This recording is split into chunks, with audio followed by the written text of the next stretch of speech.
بسم الله الرحمن الرحيم إن الحمد لله نحمده ونستعينه ونستغفره ونعوذ بالله من شرور أنفسنا ويغفر الله ويضلل فلا هادي له أشهد أن لا إله إلا الله وحده لا شريك له وأشهد أن محمدا عبده ورسوله المبعوث كالنبيين صلى الله عليه وسلم.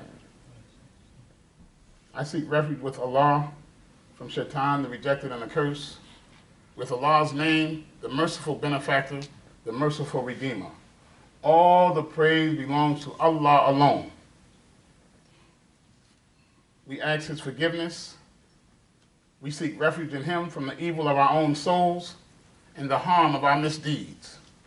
Whomever Allah subhanahu wa ta'ala wills, out of His mercy, wills to guide, no one can misguide them. And whomever Allah subhanahu wa ta'ala allows to go astray of their own accord, no one can guide them. I bear witness, I make open and sound testimony that there is nothing or no one worthy of worship except Allah subhanahu wa ta'ala, the one God, highly glorified is He. And I make open testimony that Muhammad sallallahu alayhi wa sallam, may the peace and blessings of Allah be upon him, is His servant, His messenger, and the Khatib Nabiyyin, the seal of the prophets. We ask Allah's choicest blessings upon our beloved Prophet Muhammad sallallahu alayhi wa sallam, upon his family, upon his companions, upon all the righteous throughout the world, and upon all of us here today on this blessed day of Yom Jumuah. Brothers and sisters, I am totally and bashfully humbled to be here standing before you here today on this blessed day of Yom Jumuah. And, you know, I've never been asked to deliver a khutbah 2 consecutive weeks, you know, because I don't, you know, and this is a blessing. And I thank the Imam for welcoming me and the members of Masjid Al Hadi also. You know, with that being said, I ask Allah subhanahu wa ta'ala to put the words in my mouth that will first and foremost be pleasing to Him. And that may not only touch, but move the hearts that He has softened and opened to the reception of His guidance. For only Allah subhanahu wa ta'ala softens hearts, and He is Al Hadi. He is the guide of those who are guided. You know, I was just talking to brothers a little while ago, and last week, you know, we spoke, I spoke, and I spoke on, the last thing that I ended on was remembering Allah in whatever you do. And these are things that, you know, we should always keep in mind. Whenever a decision is made in our minds, whenever Shaitan suggests something to us, we should seek refuge with Allah subhanahu wa ta'ala. And we should always keep Allah in mind when those rock-hard decisions, you know, are made, then we should always return to Allah subhanahu wa ta'ala and His messenger and seek the guidance to make the right decisions. You know, there's a prayer called istikhara, and the Prophet sallallahu alaihi wasallam used to make this prayer, this dua, you know, and I always, you know, I kind of fell in love with it, because whenever, you know, you come into a situation, whenever you experience something or you do something that you know, because most of us know when we do something, you know, or when we're getting ready to make a decision in our life that could be a life-changing decision that could affect us and others, then, you know, the dua is, "Oh Allah, grant me the good out of your knowledge and the ability out of your powers and the favors out of your infinite bounty. For you have power and I have none, and you know and I know not. For you are the knower of all things, both open and secret. So, oh Allah, if in your knowledge you see that this matter, this affair, whatever it may be, is good for my faith, my livelihood, and the consequences thereof, then ordain it for me and have mercy on me therein, and ease my task for me. But, oh Allah, if you see that this matter be bad for my faith, my livelihood, the beginning, or the consequences therein, then turn it away from me, and turn me away from it, but grant me the good, O Allah, wherever it might be, and make me one of your righteous servants who is well pleased with your favors."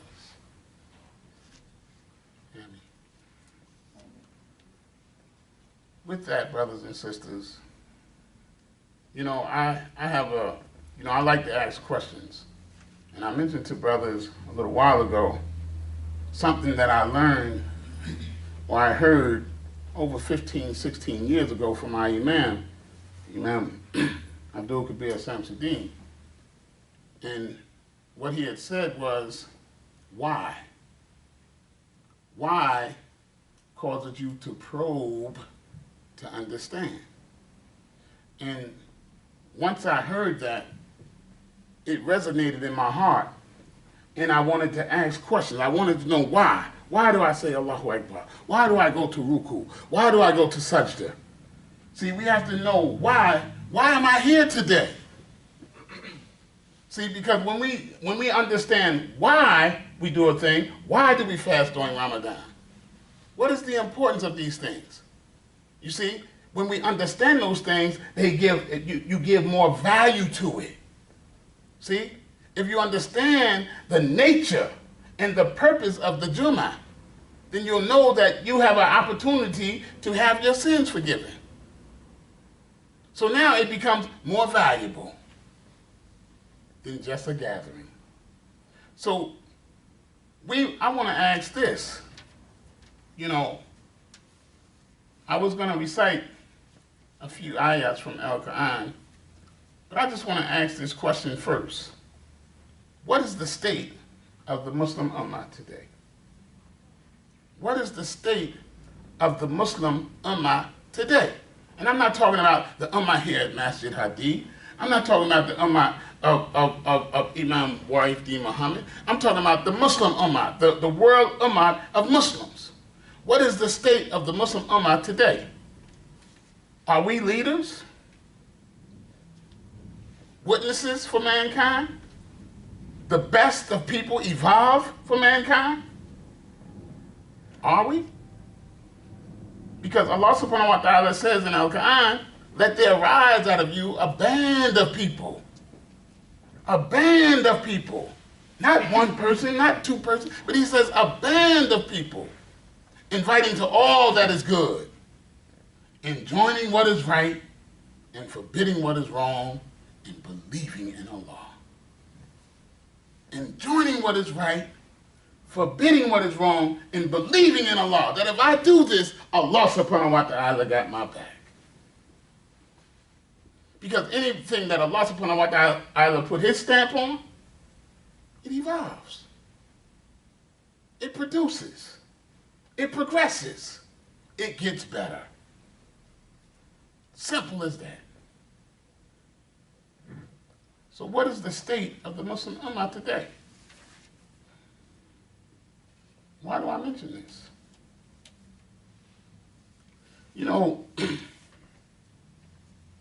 We say that the best of speech is the book of Allah. And the best of guidance is the guidance of Muhammad sallallahu alaihi wasallam. I mentioned to you last week that in 1975, when Imam W.D. Muhammad became the Imam of the Ummah, he said, throw away those old teachings.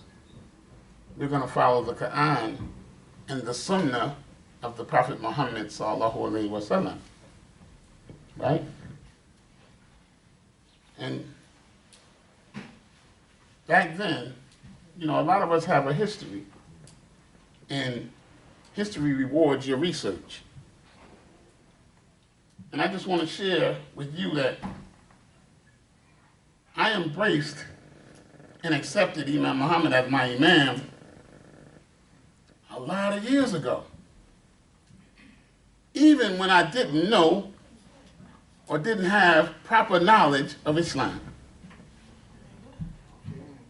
That's something. And then, through the process, I started reading the Quran. I started looking into the life of the Prophet Muhammad sallallahu alaihi wasallam. Because that's where he said he was guiding us. So I started to ask questions. and with the right level of sincerity and the right niyyah, the right intention, Allah subhanahu wa ta'ala guides.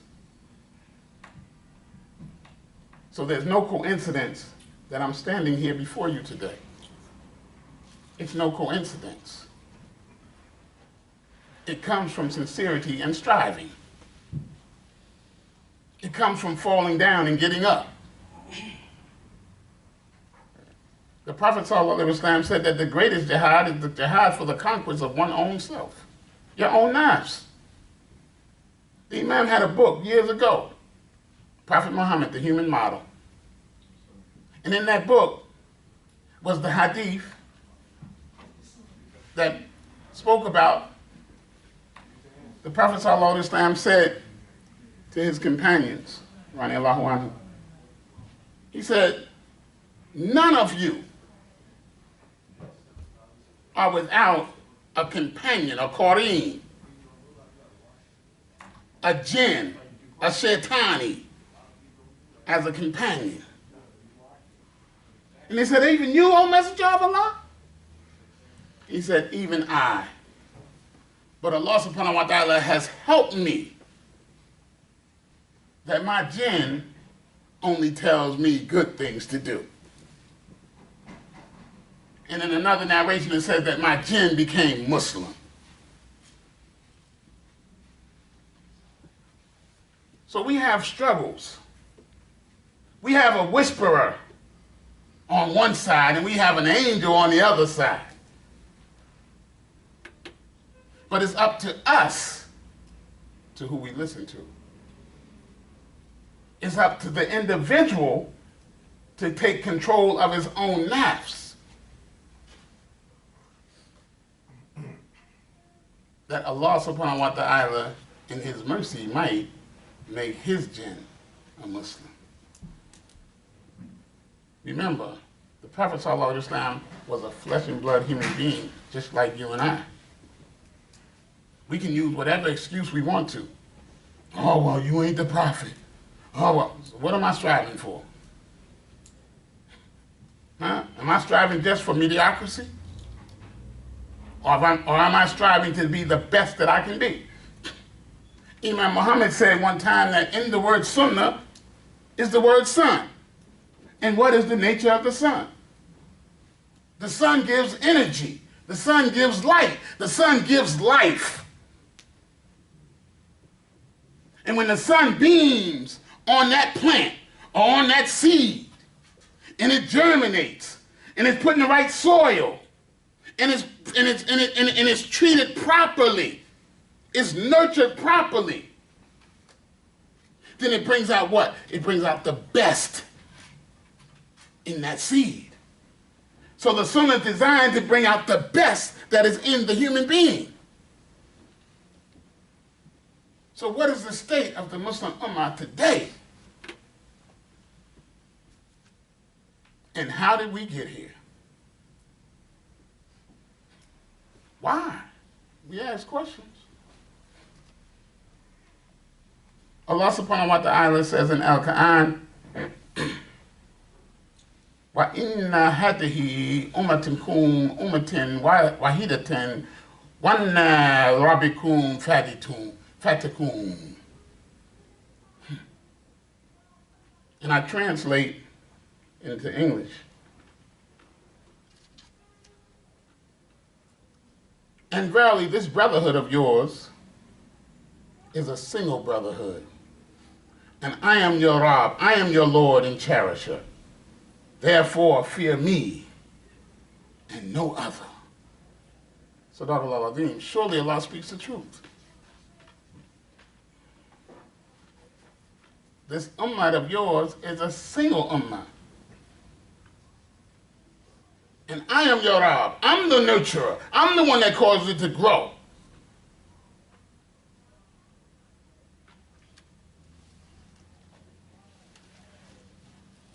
I want to share something else with you. أعوذ بالله من الشيطان الرجيم. بسم الله الرحمن الرحيم. And I'm going to recite these ayahs, and inshallah you'll stay with me.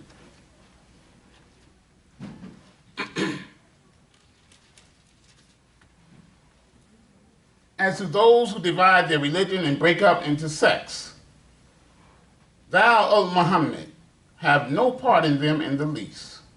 Their affair is with Allah. He will in the end tell them the truth of what they did. Sadaqallahu al-Azim, surely Allah speaks the truth. So here, Allah subhanahu wa ta'ala says, those who break up their religion and become sects, he tells Muhammad, sallallahu alayhi wa sallam, the messenger of Allah, have nothing to do with them in the least. Their affairs with Allah. He will tell them in the end about what they do. Right? But he's saying, don't break your religion up into sects. Right?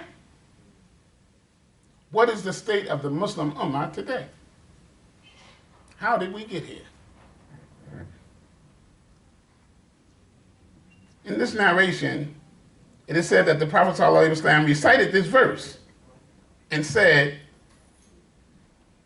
these are the people who invent new things, bid'ah, in religion and follow the vain desires of the Muslim nation. Listen, he's talking about the Muslim nation. And their repentance will not be accepted by Allah. It has been narrated that the Prophet ﷺ said, the Jews and the Christians will be divided into 71 or 72 religious sects. And this nation will be divided into 73 sects, religious sects, all in hell, except one. And that one is, on which I and my companions are today. I and my companions are today.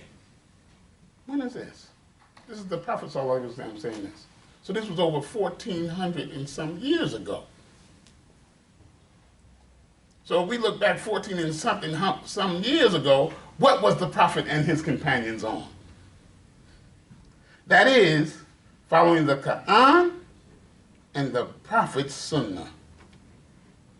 That's why we're divided. Because we've left the Quran and the Sunnah of Rasulullah sallallahu alayhi wa sallam. So we became, what did it just say? Divided, separated, fragmented.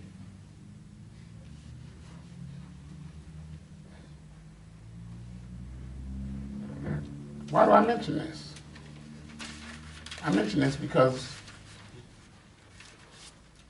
we need to realize the truth. See, sometimes I like speaking on things that aren't regularly spoken on. Because we need that. We need to know where we are and how we got here. We need to realize that the truth is one, man. And I mention this because we need to grow up in our deen. We need to grow up in our deen, Hakeem. Brothers, sisters.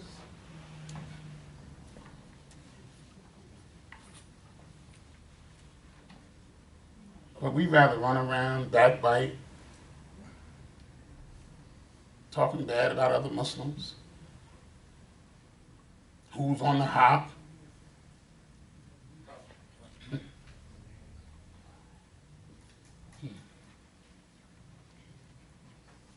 And all that does what? It creates division amongst the ranks. It creates division amongst the ranks. And even if you have some validity to what you're saying, even if there's a ting of truth to what you're saying, you know what Rasulullah sallallahu alaihi wasallam said? He said, if the truth causes more harm than it does good, keep quiet.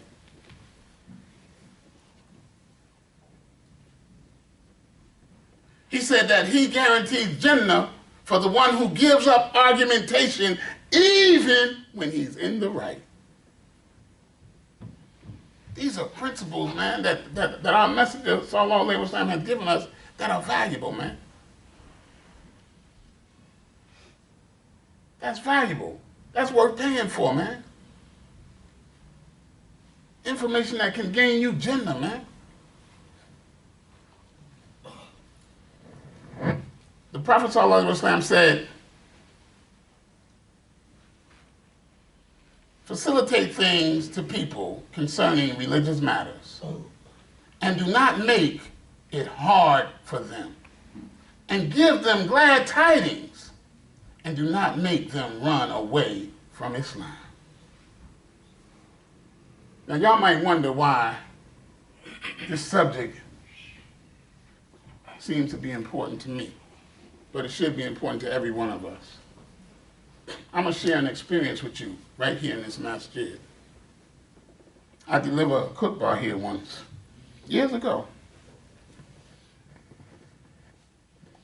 And I came back to Jumuah the next week. And I saw a young sister that was in the audience when I delivered the khutbah. And after the Jumuah, the Imam gave her a Quran.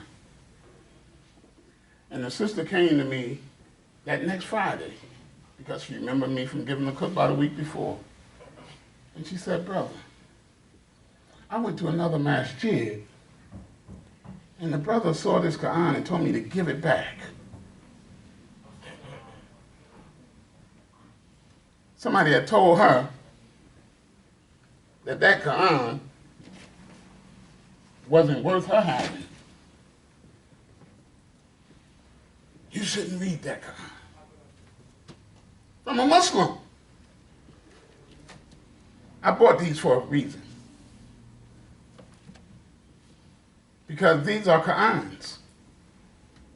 And if you open up this Quran and you read the Arabic in this Quran and you read the Arabic in this Quran, you're going to find no difference. Now, if you read the commentary comes from the translator. And some may be explained better for one understanding here and one understanding there.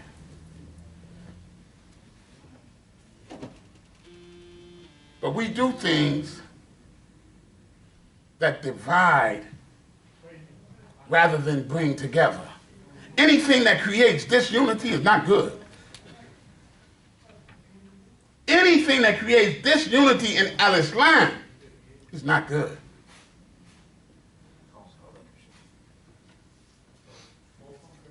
What is the condition of the Muslim Ummah?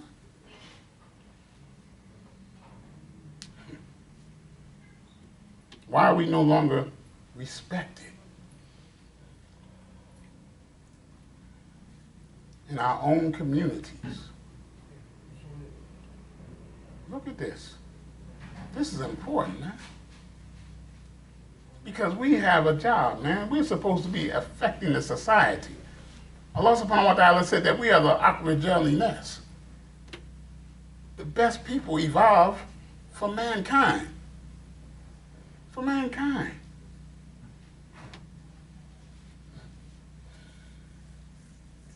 Why is the Muslim Ummah not attracting people? Not attracting people.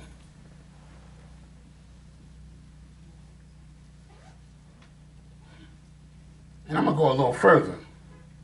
Why are we not attracting our own young African American brothers and sisters?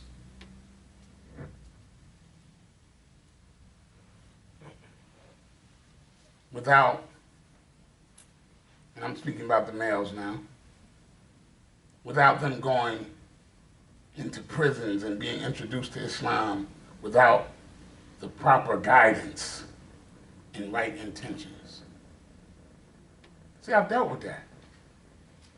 So I'm not speaking on no guesswork. I'm speaking on what's reality. And we wonder why our Ummah is in the state that it's in. We lost our respect when we lost our unity. We lost our respect when we lost our unity.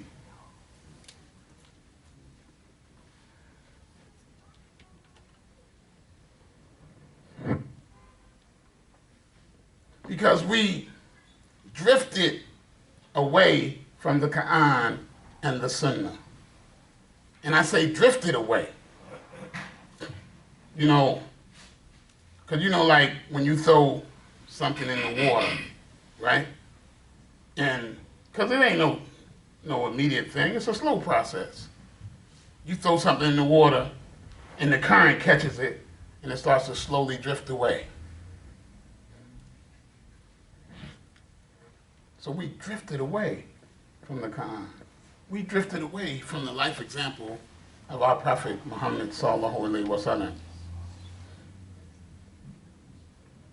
And what did that do?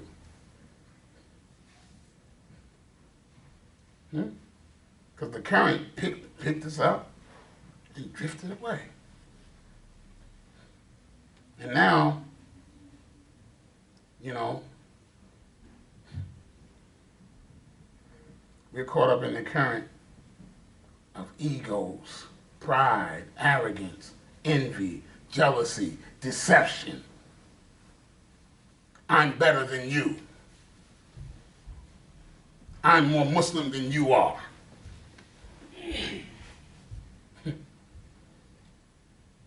Y'all know what I'm talking about. You're not on the hop. My leader, my sheikh, my scholar are the only true scholars. So we start exalting men. I'm going to repeat that. We start exalting men. And I told you this a little while ago. I accepted Imam Muhammad as my imam years ago. But I've never, ever in all these years, 1975, that's how many years? 45 years. I never saw him exalt himself. Never.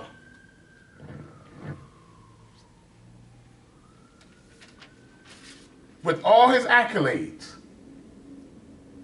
over 1 million followers, 100 masjids, things that other people haven't done. But I never saw him exalt himself. Humble man.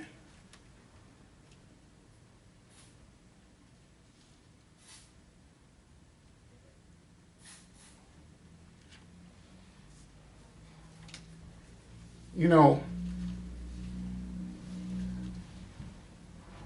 we have to be mindful that we have a responsibility as Muslims. I'm going to end the first part of this khutbah with this verse. Verily, this is my way leading straight. Follow it. Follow not other paths. They will scatter you about from his great path. Thus doth he command you that you may be righteous.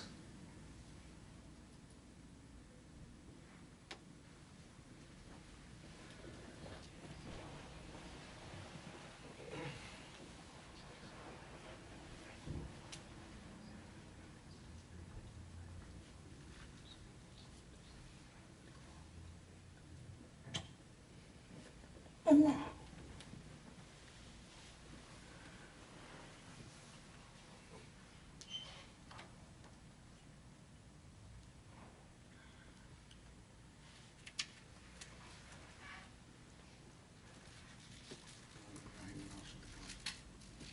Assalamu alaikum. Brothers and sisters, in the second part of our khutbah, you know, I would just like to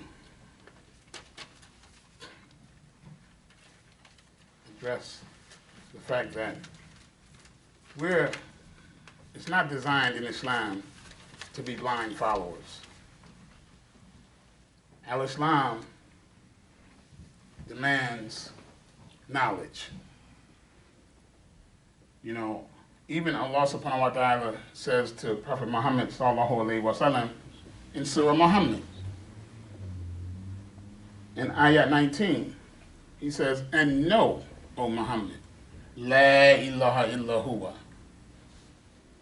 He says, no, la ilaha illa huwa. He instructs the Prophet to know this, not to guess it, not to believe it because somebody else believes it. We are responsible for our own growth and development. We are responsible to seek the truth. How do we know the truth? Do you know, and I'm just going to put this out there, even when we say La ilaha illallah, there's some prerequisites. There's some things that are required to know, right? There's some conditions that even validate that statement.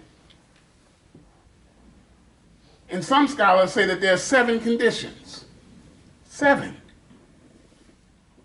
Right? And sometimes I ask questions, and sometimes people think that I'm asking questions because, you know, I'm testing somebody's knowledge and all that. Not at all. I would never do that. But sometimes I ask questions and it's rhetorical because I want to give the answer anyway. Right? And, you know, there's levels of certainty in Islam. One of the conditions of La ilaha illallah is certainty. And there's 3 levels of certainty in Islam. You have what is called Ilm ul Yaqeen, Ayn ul Yaqeen, and Haqq ul Yaqeen.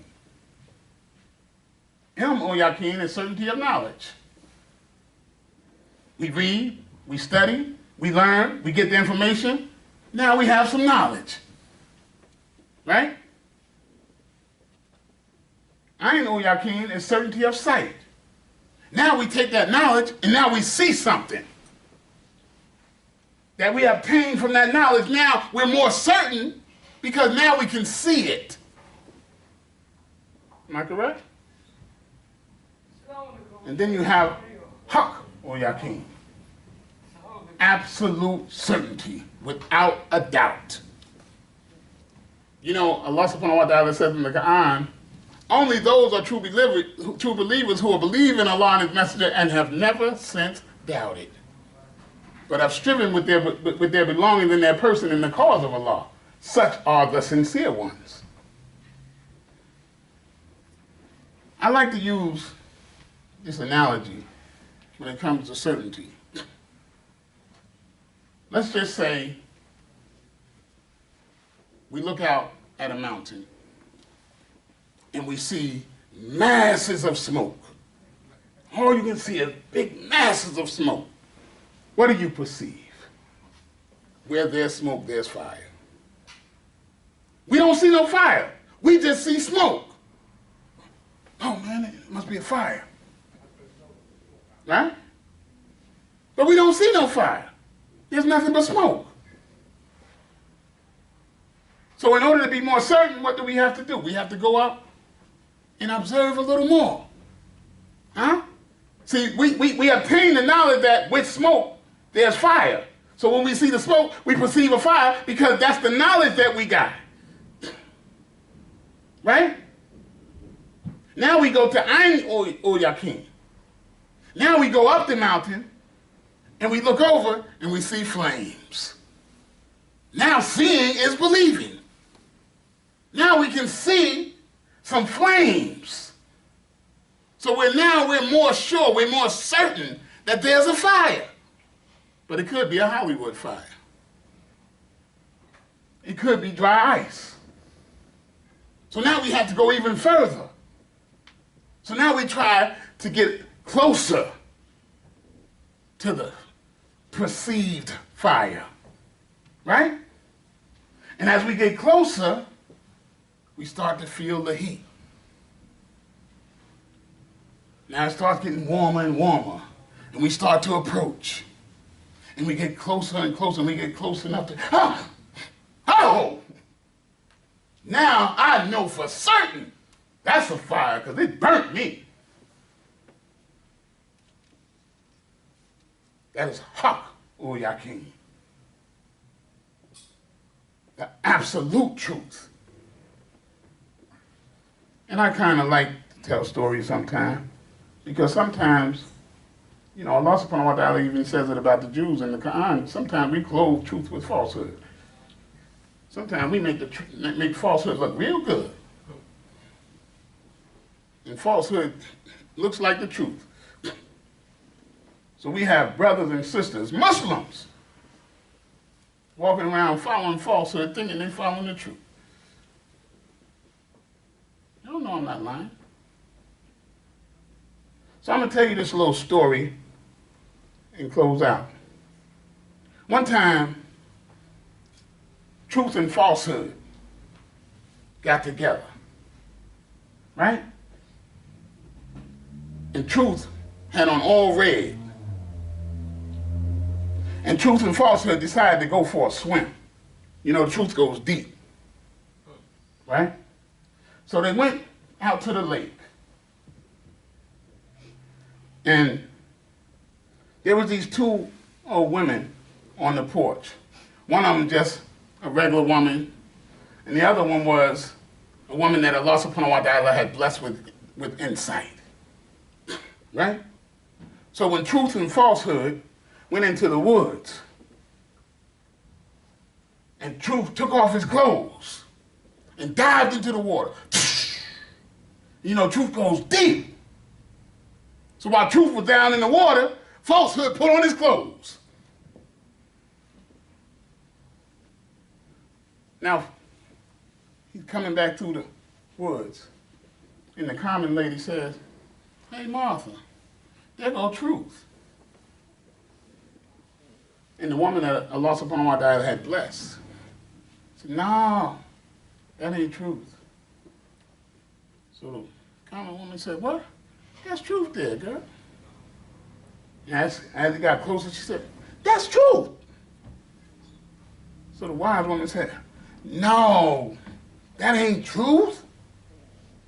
So he got closer, and the woman seen him with all the red. And she said, "Martha, I told you, that's truth there. That's truth. Look at all that red. That's truth right there." And the wise woman said, "No, woman, that ain't truth. Look behind him. Here come the naked truth." We want the truth, nothing but the truth, so help me God.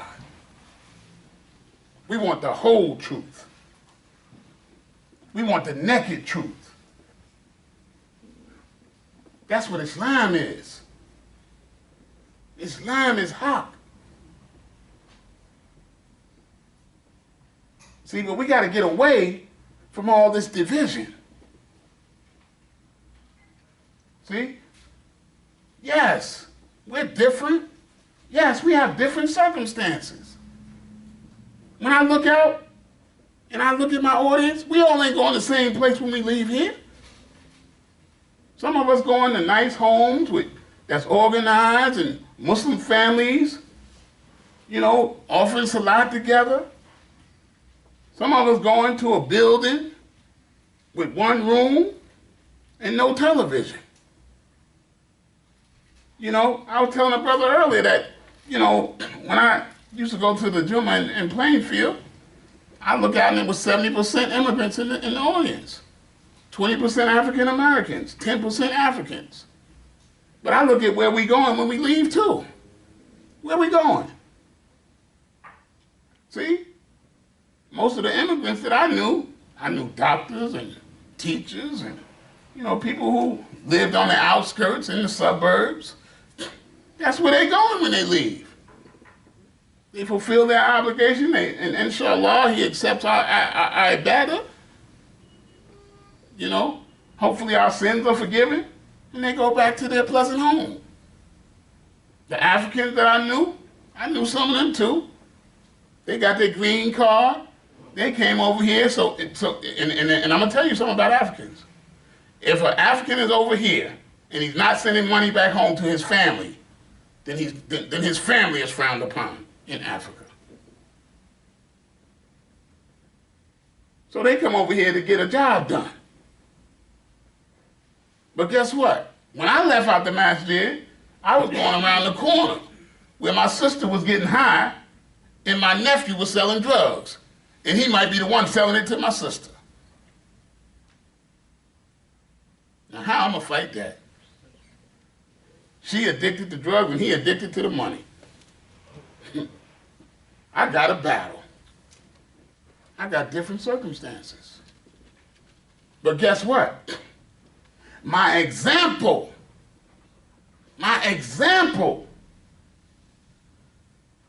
sets a precedent. See, it's a beautiful thing when you come around and people change because of your presence.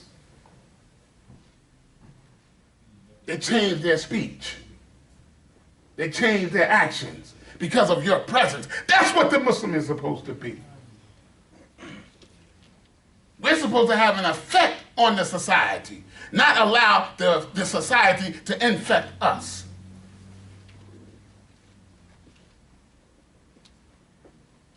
And we've lost that. I was embarrassed, man. I went to Jumuah and seen the police patrolling outside.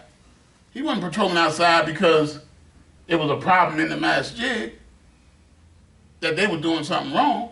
He was patrolling because he had to protect the Muslims. Because Muslims are so disrespected now that people transgress on Muslims.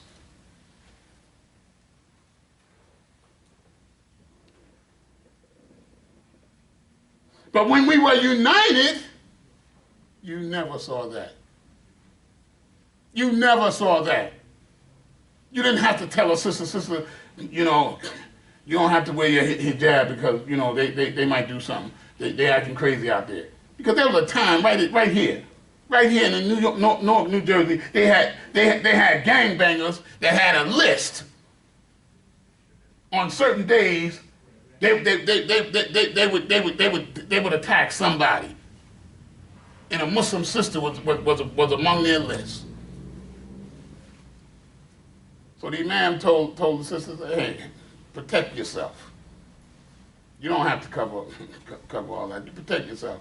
And guess what? Other Muslims said it was bitter. Since when common sense become bitter? See, bitter is introducing something into the religion, into the creed of the religion, the belief system of the religion. Not something that can be wholesome and good, but something that would cause the people to deviate and run the people away.